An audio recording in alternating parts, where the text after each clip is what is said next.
in case folks are able to view them afterwards. Good deal.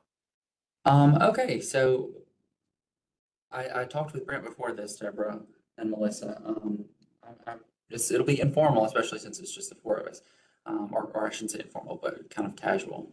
I'm just gonna say welcome to y'all. Thank y'all for coming. Thank y'all for being here. Melissa's next door to me, so she could probably hear me talking.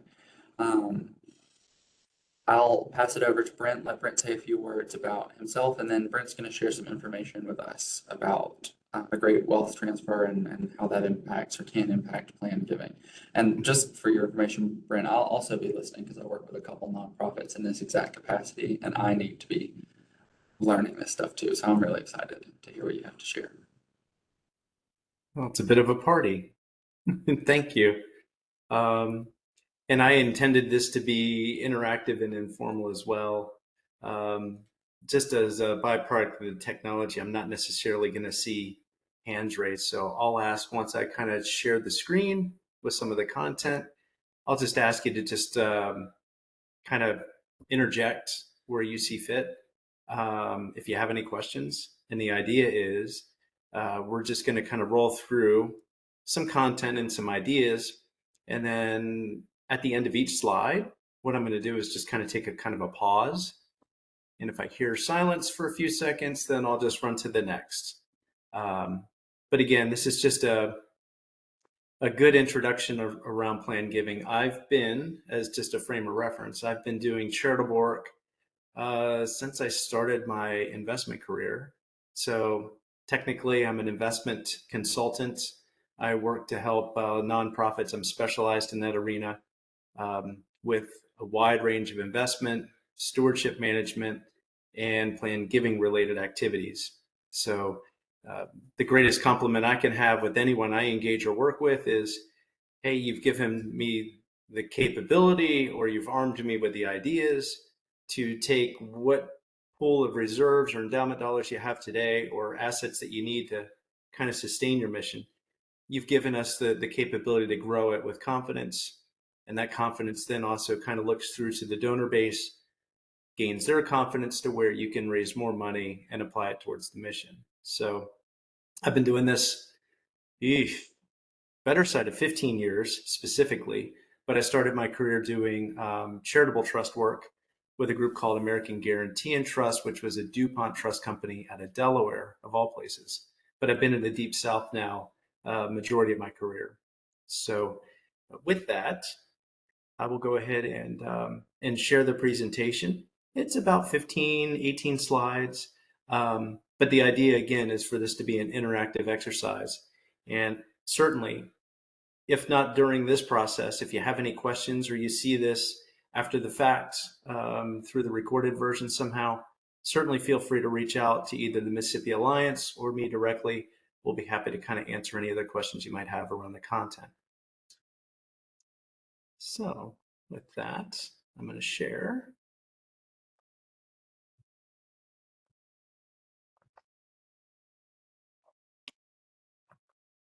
And let's see. Do we have, just to make sure you guys can see this, correct?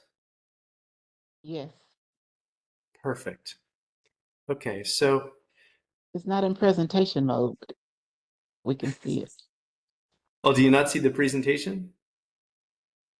So we see all of the slides right now. It's not in presentation mode. Oh. Not I for me appreciate anyway. that. Let's see here. Just click on from beginning. You can go down in the bottom right where your adjustment is and start slideshow. Oh, let's see. We need to hide that window. Start slideshow. So. Just click right there on from beginning. That'll do it. To your left. Yeah, from the beginning. How about that? Not yet. Not yet? Yeah. You need to. That is weird. So you see I'm where you hitting adjust, from the beginning. Yeah, there you you see go. where you And it's adjust not the moving. size at the bottom. Your percentage down at the Ah. bottom right. Click on that little, no, bottom right. Yeah, okay, so right to the left of that, to go to the left, there's a little, that right there. See what Slideshow. that, select that.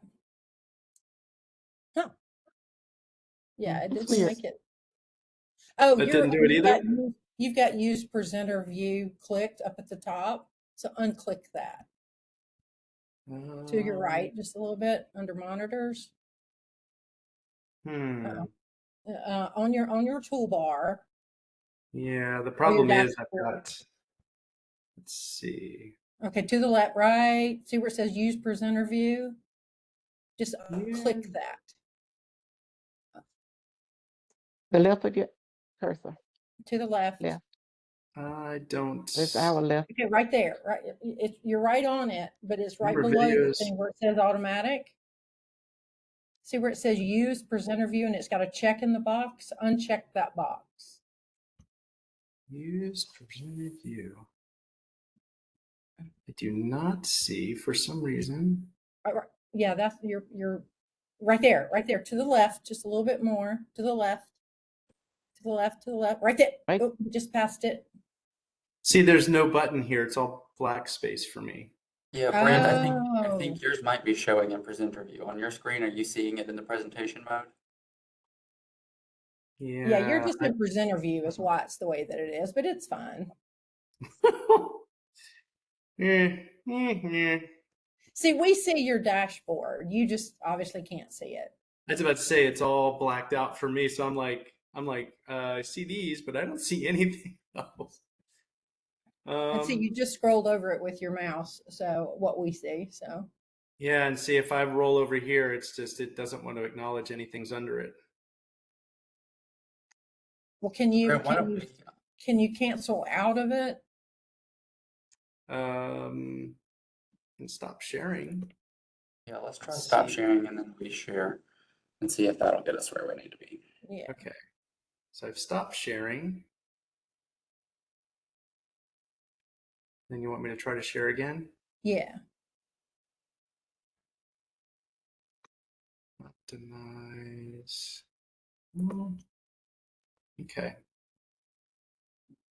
And I'm just sharing the window.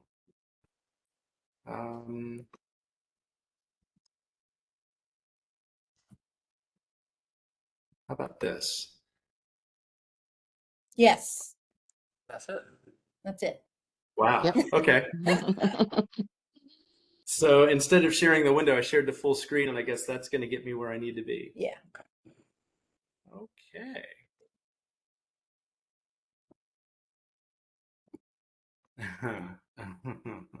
Okay. So now I'm moving screens, right?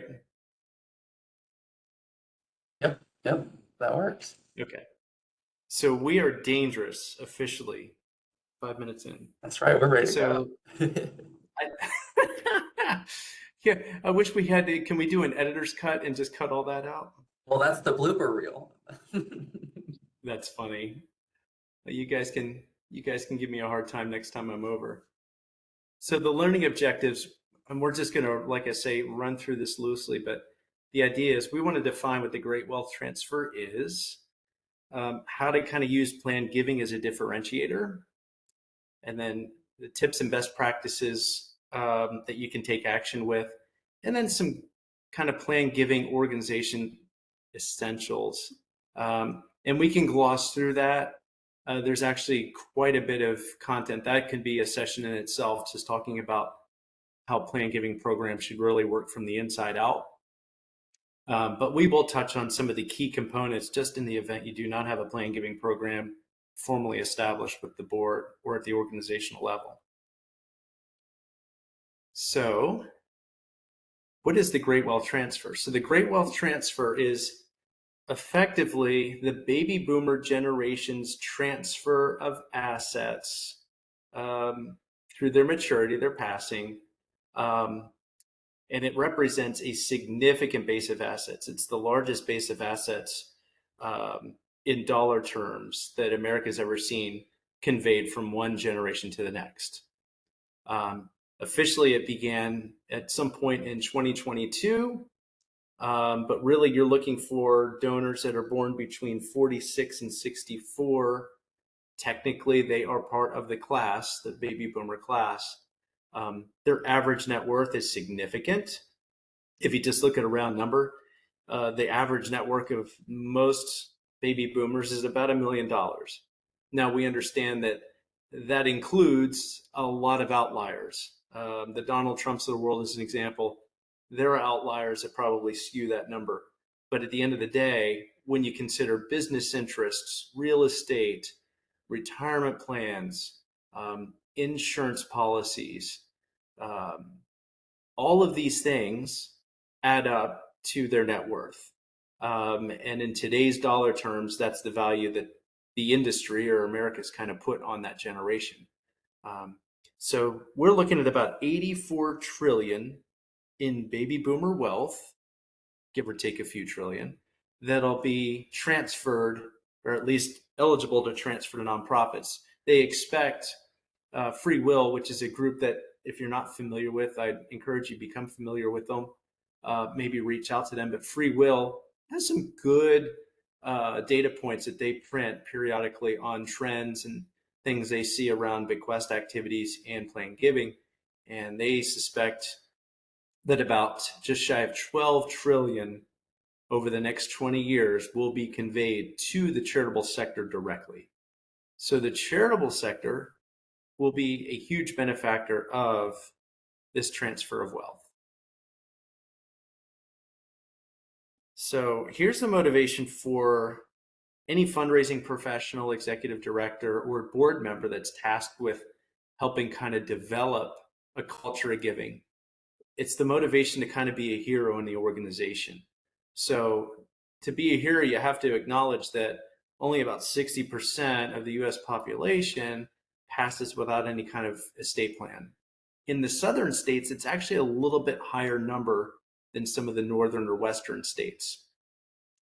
Some of that's a byproduct of access to financial and legal services, but the idea is there is a large part of the population that does not pass without any planning documents at all. A majority of bequests that are in plan documents, it represents about 90% of planned gifts. And of that 60% of the population, about 14% of that actually includes bequest language. And when you look at a bequest, on average, it's about $78,000. So what we really want to convey here is being conscious of the fact that our donor population probably does not have, or at least you should approach it in such a manner that the population does not have necessarily a strong financial plan or estate plan, and that you can serve as a catalyst to help those donors put a plan together. And if they already have a plan, you could be the catalyst to be included in that plan as a benefactor for the organization. So I joke and say, is this a battle cry for all nonprofits to go out and raise money, or is this simply just a chance to cry because you don't think necessarily you have the capacity to talk with donors about this? And where will that 11.9 trillion or so go? This was kind of an interactive moment. I was going to ask anyone to blurt out what's grown over 400% over the past 10 years. Anyone know here?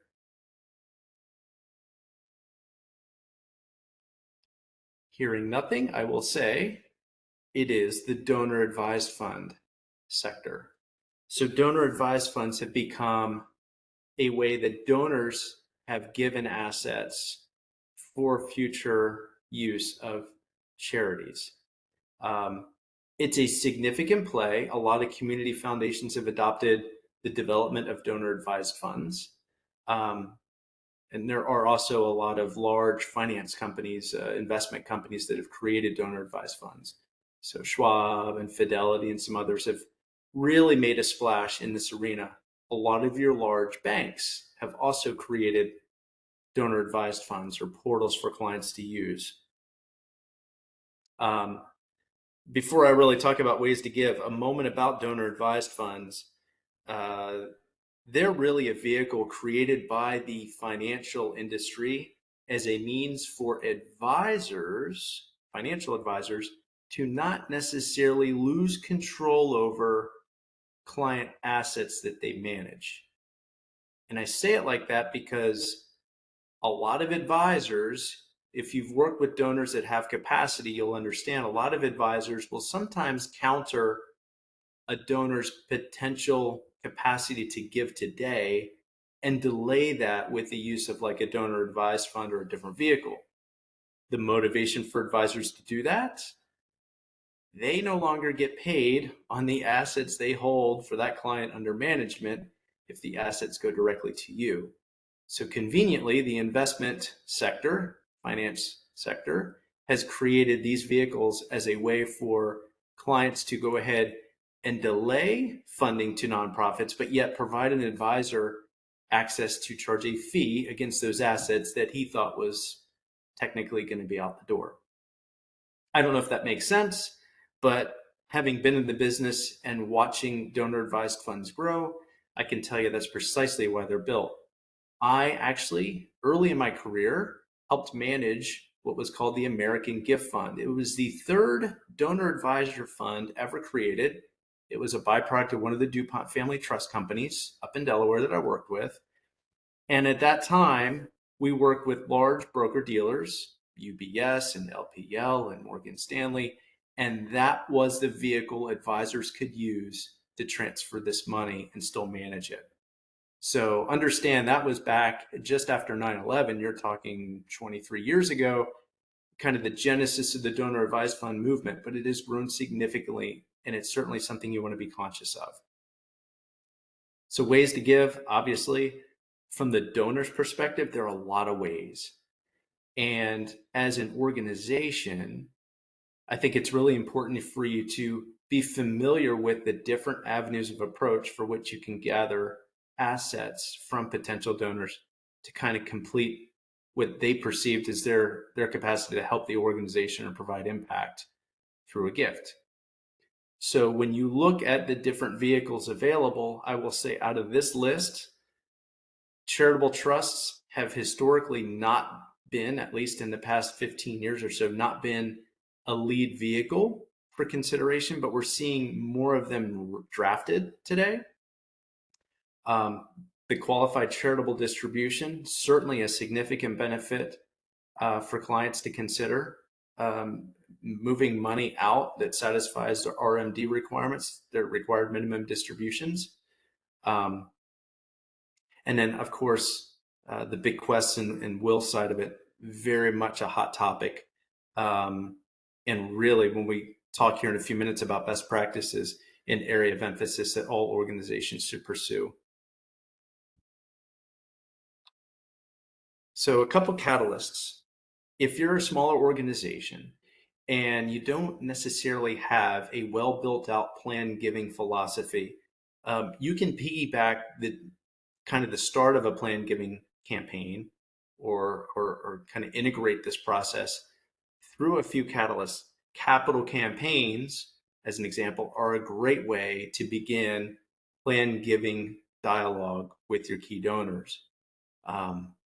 If you're doing any kind of an endowment or annual fund push, so a lot of organizations, they may have these set up, even if it's not directly with you, maybe it's through, say, the community foundation. You have something established there for an endowment to benefit your organization.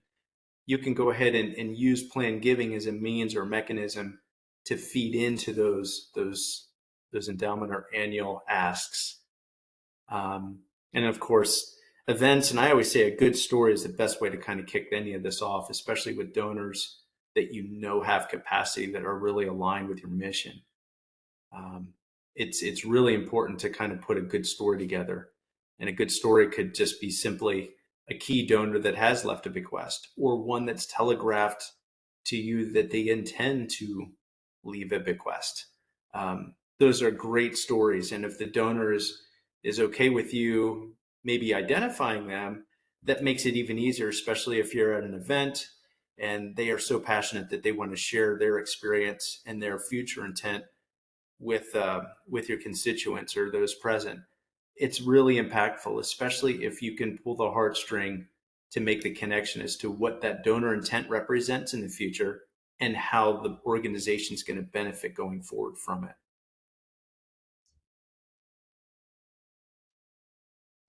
So, talking about plan giving, really talking about how your donors can leave legacy or impact gifts.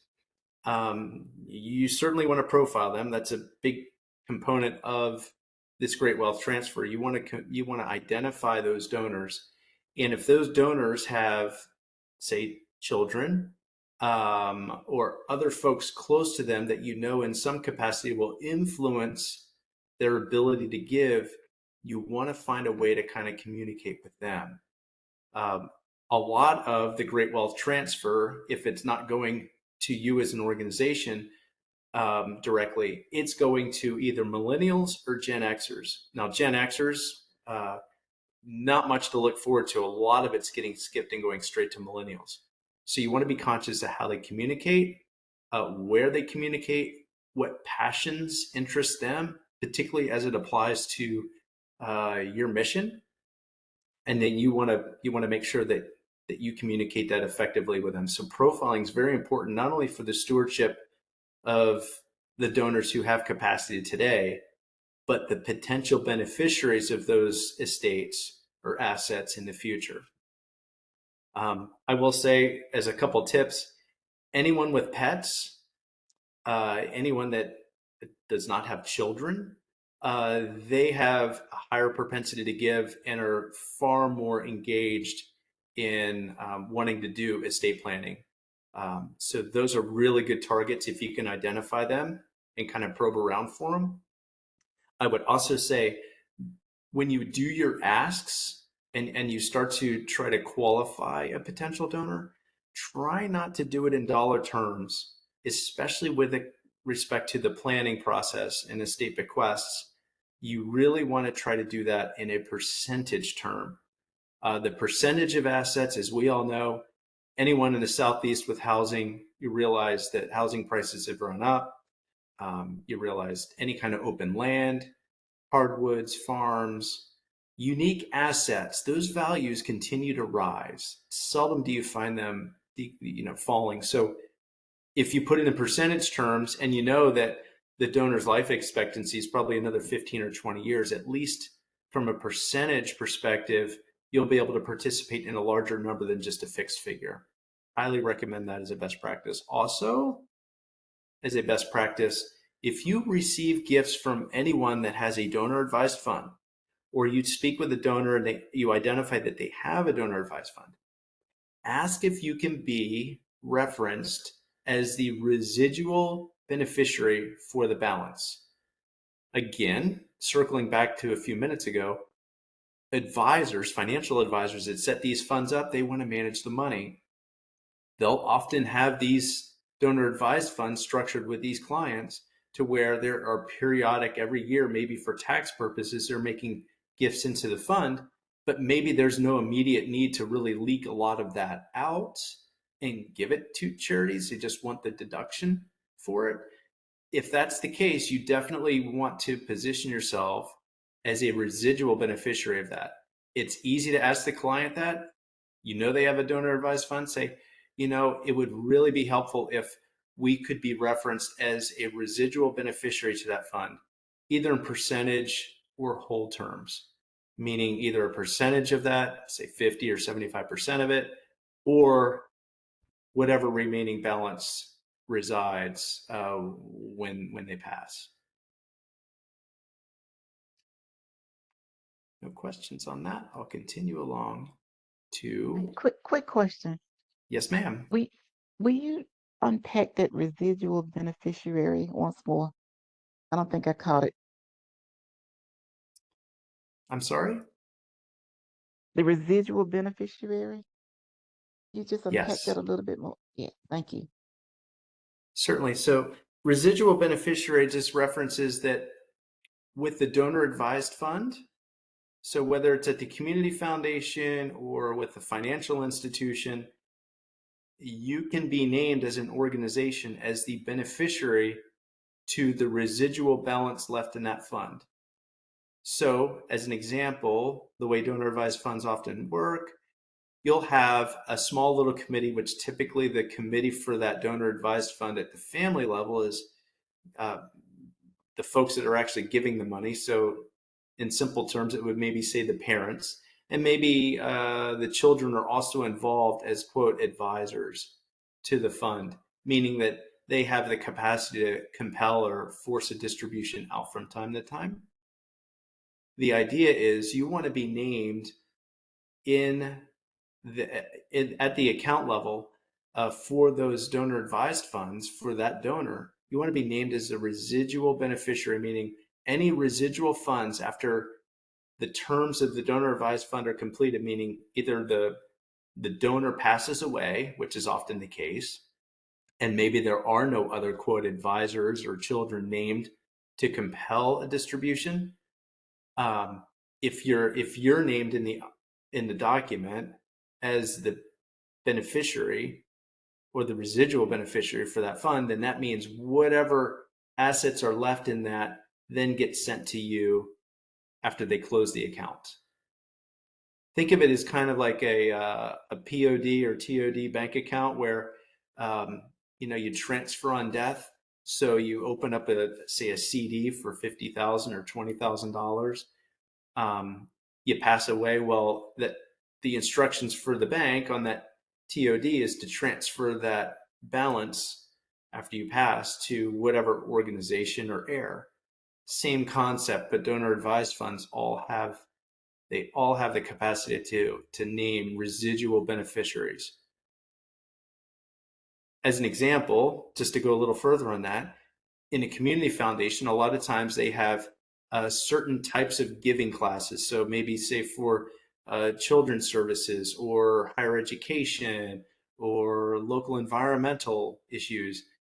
If it's a cause related, say the donor has a passion for children, at the community foundation they set up a donor advised fund. Well, if they have this passion for children and they build this fund up, when they pass, if there's no residual beneficiary designated, say like a children's home or a nonprofit dedicated to support children's welfare, then the residual balance would then get transferred into an endowment fund at the community foundation that would be for future use in that sector.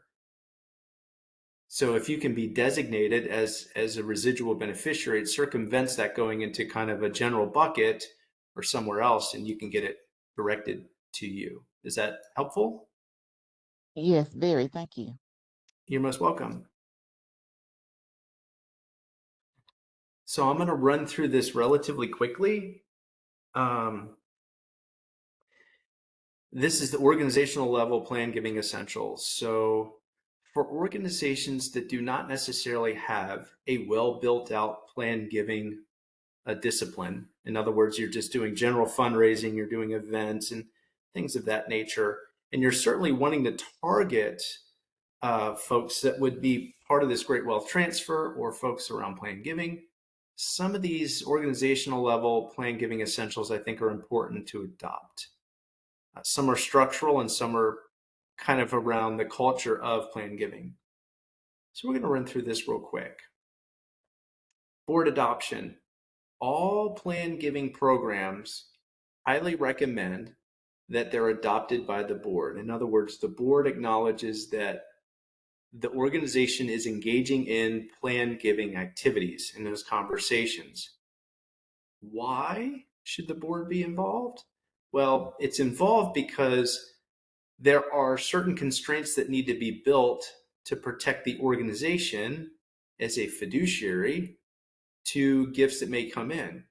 You don't want to necessarily take in-kind gifts of, say, cars or land that was once maybe a gas station because now it's got environmental issues, and it could be a liability to just accept the gift outright for that piece of land, as an example. So the board is sensitive to their liability around certain types of gifts and the process by which those gifts are brought in. I also, though, say at the board level, it's really important, especially if they want to be serious about this, is to kind of create a little plan giving committee. It can be just a committee of 2 or 3 individuals that understand the value and impact of it and kind of serve as a mechanism to provide oversight. So if by chance there are, say, any turnover in the fundraising staff, at least the board can go ahead and convey, hey, we've done X, Y, and Z through these plan giving efforts, and kind of have more of a smoothing technique with the story and how it's being applied for the organization. Because as we know, a lot of development officers, they tend to get burnt out, or if they're really good, they try to get pulled into other organizations. So it's really important for the plan giving efforts to also kind of be mandated and managed at the board level. Feasibility study. For those organizations that do not have a focus in plan giving, highly recommend just conducting a feasibility study. It's a really simple process. Consultants can do it. It's a great way for consultants like myself or others to come in as outsiders to try to identify the strengths and weaknesses of your current fundraising platforms, programs, the efficacy of your donor development database and the information that's contained in it. But the idea is it helps kind of build structure around the process going forward. So that study will help identify what the future needs look like, what staff limitations or capacity the staff may have to execute this, and kind of start to build an idea of how to measure impact.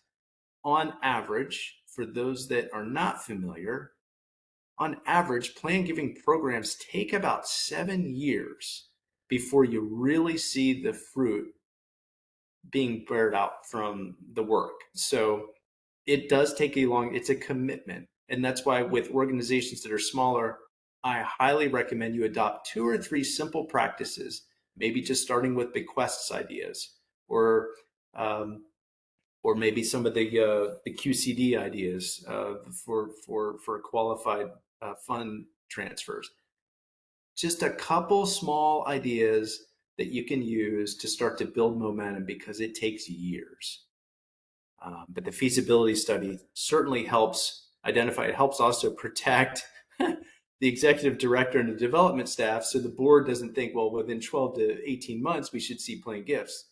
No, feasibility study should be really thoughtfully constructed, and the report should reflect that it's going to take several years for key target donors that would be interested in this to actually mature up to a position where they'll see assets.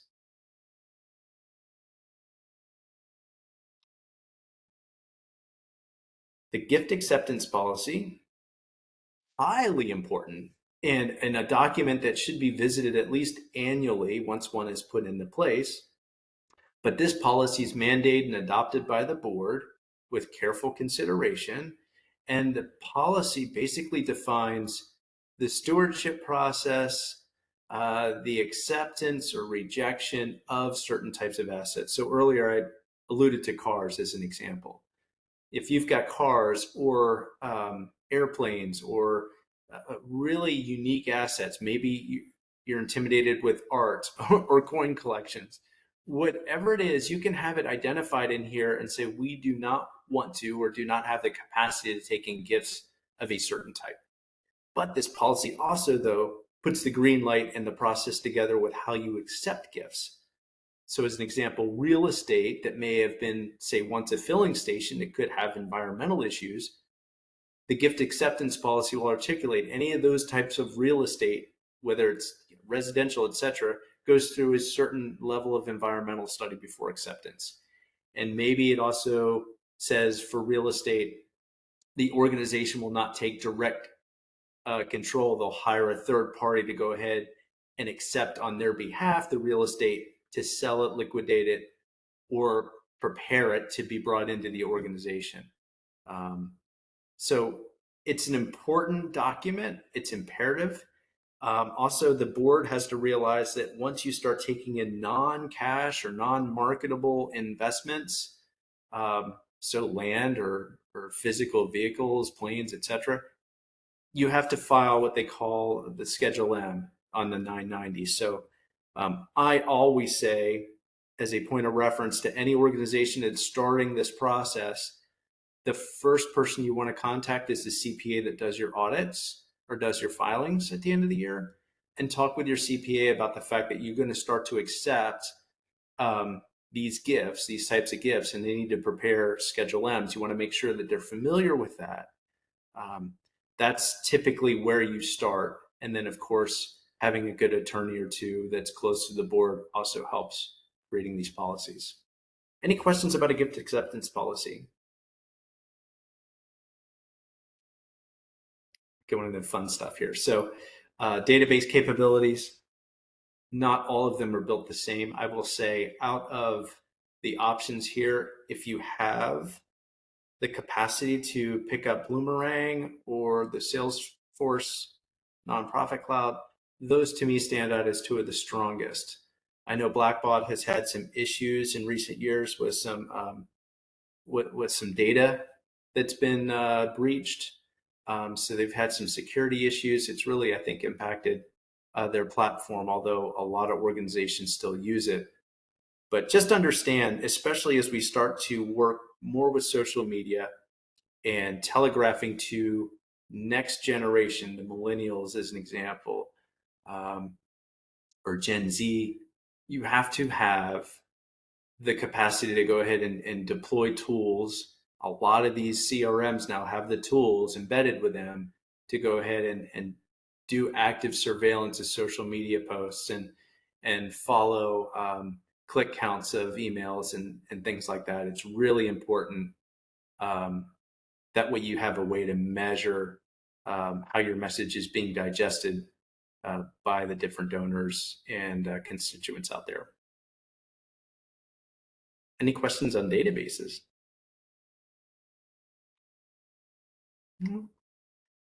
Okay. We're kind of nearing towards the end here. Marketing.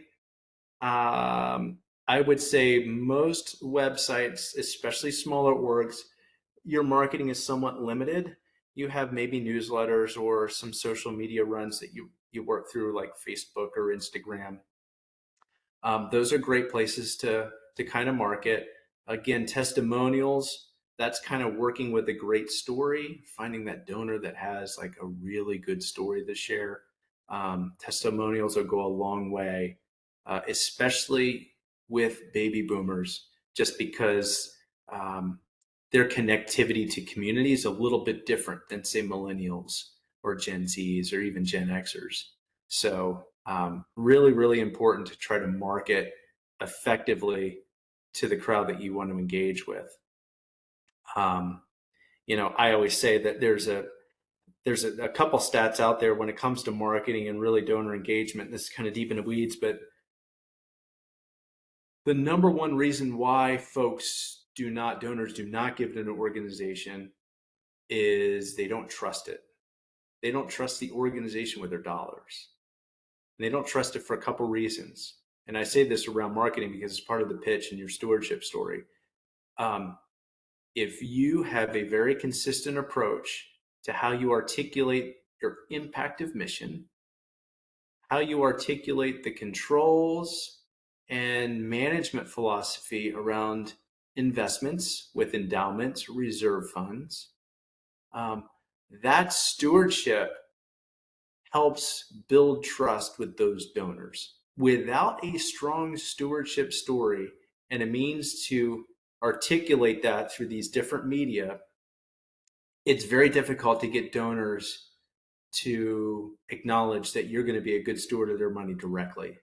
Another reason why donor advised funds have grown so much is because there's no commitment to actually having the funds with an organization directly, but yet they feel charitable because they get a deduction in the meantime. So I say this because it's really important to understand that when you go through the marketing, be thoughtful with how you market and make sure that you apply good metrics, good impact measurement, and good stewardship around the funds and how they'll be managed once they're in the door. Especially for smaller organizations, it's really important.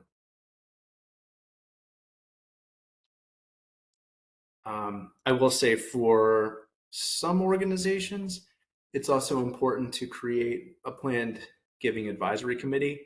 I am just completing a project with a hospital in Florida, a very large hospital. They have about 500 million in assets and no planned giving advisory committee. They raise about 90 million, as they say, sleepwalking. They raise about 90 million a year without doing planned giving. Very large hospital, and a really, really cool story. Fact is, they could do so much more if they built this committee. So we've created one.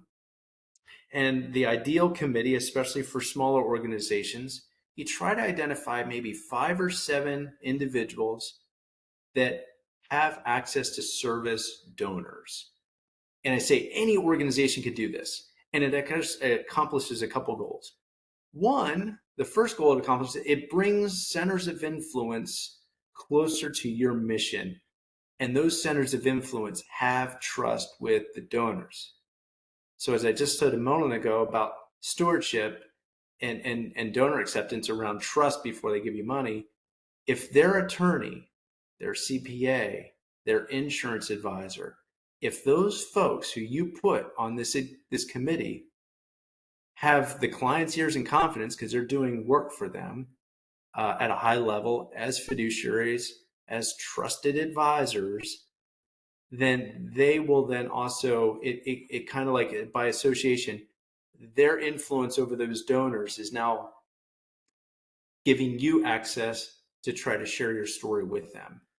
So I always challenge organizations, even if they have no interest in building a formal committee, identify attorneys that do estate planning, identify advisors in the community, wealth management advisors, small, maybe independent investment companies or shops, CPAs, folks that you know have financial influence over donors that are aligned with your mission. Maybe they're annual givers. Maybe they've got some other kind of heartstring to your story through family or an experience that resonates with them. If you can get them motivated to visit maybe quarterly and learn more about what you're doing as an organization, or bring them out maybe a couple times a year to an event, I think that goes a long way for you to kind of have that committee established. And that committee, as loose or as formal as you make it, not only are good culture carriers, but that committee also helps you define kind of your risk management inside as an organization for what you're doing and how you're doing it with donors. I cannot say enough about planned giving advisory committees. I think it's really important. I've given you a lot to think about. That's me. And if you look at the QR code or set your phone up to it, you can access my LinkedIn. I highly encourage you to take a look at my LinkedIn or reach out to me and connect. I'm certainly here as a resource next door here in Alabama, but do a lot of work in Mississippi and Louisiana. So if there's anything I can do to help your organization grow or to talk through some of these ideas, more than happy to do it. With that, I'll ask if we have any questions.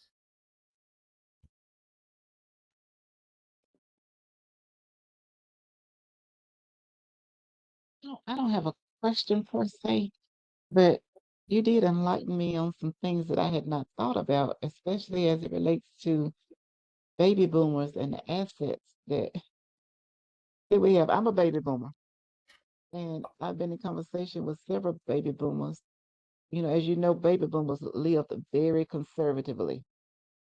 So we have like quite a few assets, and our children are doing well. Our millennial or Gen X children are doing really well. So some of the baby boomers are looking for other avenues um, to leave some of these assets to. So, I mean, this was really, really helpful. It's good to hear. Yeah, it's funny. I met with a potential client about a month or that's actually been about 2 months ago outside of Atlanta. Really interesting client, very blue collar industry. Husband and wife, 8 children, have a small school they created a number of years ago. I was coming in to talk about the school. It's a little private school they had set up. But what was really, it floored me when you drove up to their house, they had scaffolding and stuff laid out in the front yard, and it was a cute little house. They had just sold the company for $60 million. And I was amazed by not only the reach, but how unassuming their wealth was. I mean, they got a beat up pickup truck with scaffolding sitting in the front yard. Now they did have a nice Mercedes in the garage. I'll give it that. I think that was the wife's. But the fact is, you have no idea where the wealth really sits. And a lot of folks, especially baby boomers, because they came from kind of that proud generation that went through the Great Depression, right? So their sense of a lot of them being really over the top and flamboyant with their wealth, a lot of them are very conservative, especially here in the South with it.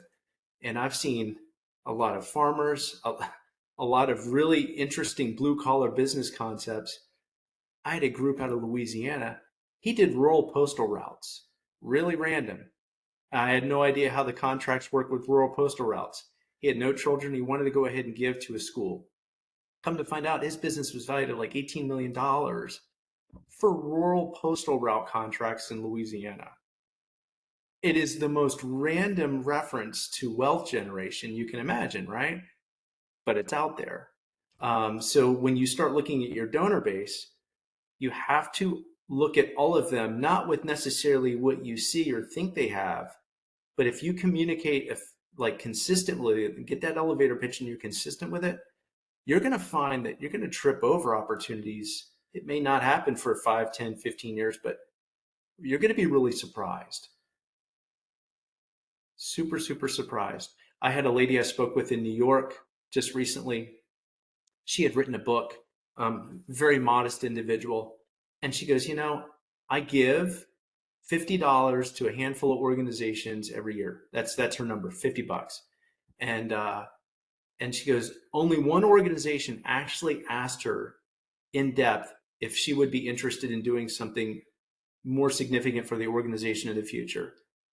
And she's giving a good portion of her book rights and future interest from that, as well as some other assets. And she's like, I'm giving about $750,000 just because they asked. No one else has asked. You got to be reminded at the end of the day, it's just about having the confidence to ask.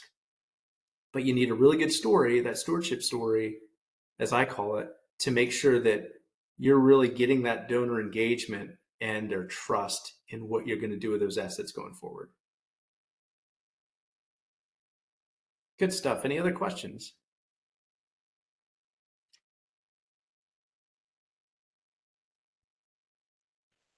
It looks like Raymond's A message from Raymond. It's really good information.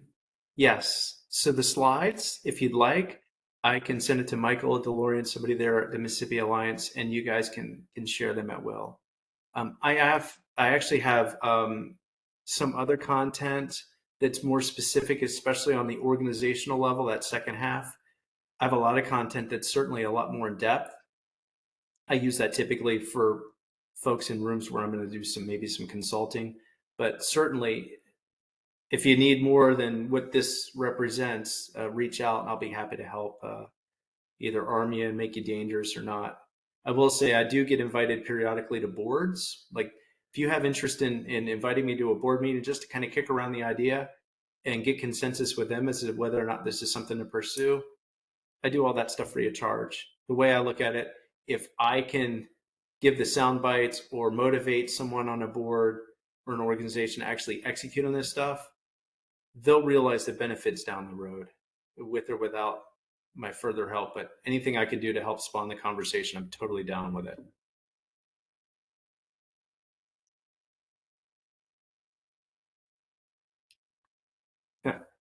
I got you, Raymond. Any other questions?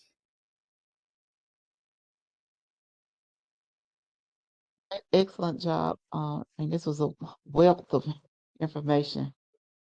Thank you so very, very much. Oh, you're so welcome. I really appreciate your time. And it looks like we actually got out a little bit early, so Michael can go enjoy the lunch outside, and I can go stalk some crawfish. Okay. Probably not crawfish today. I was sick earlier this week, so I'm still just taking it easy and regular light food. Don't want spicy food, but I will be eating outside definitely in this nice weather. That's gonna happen. And if there aren't any other questions, I know Melissa, you may want to say something too, but just Brent, this was great information. Yeah, it was I great. know I learned a lot from it. So Good deal. I'm Well, at the most tail grateful- end of the baby boomer generation. So, Well, as a Gen Xer knocking on the door of the boomers, so to speak, I mean, I'm kind of like early Gen Xer. I look at this and I can identify with a lot of the content. And I yeah, certainly see it with family and friends that are part of that generation. And I've worked with so many organizations putting these things together. And those with that consistent story that really can show the value forward looking, how those assets are going to be utilized. I mean, it's a fantastic approach to really finding gifts of significance and leveraging the time. They say, as one more stat, because I love stats, every dollar spent on planned giving typically yields like $58 in gift. So when you think of every dollar you spend in a planned giving effort, that's staff, that's time, that's all the costs associated with the planned giving efforts themselves, your yield's typically 58. That's a huge number. that is big. You only need one or two of them to roll over, and you've paid for the program in many ways several times over really quick. So it's this long baseball, long ball thoughts.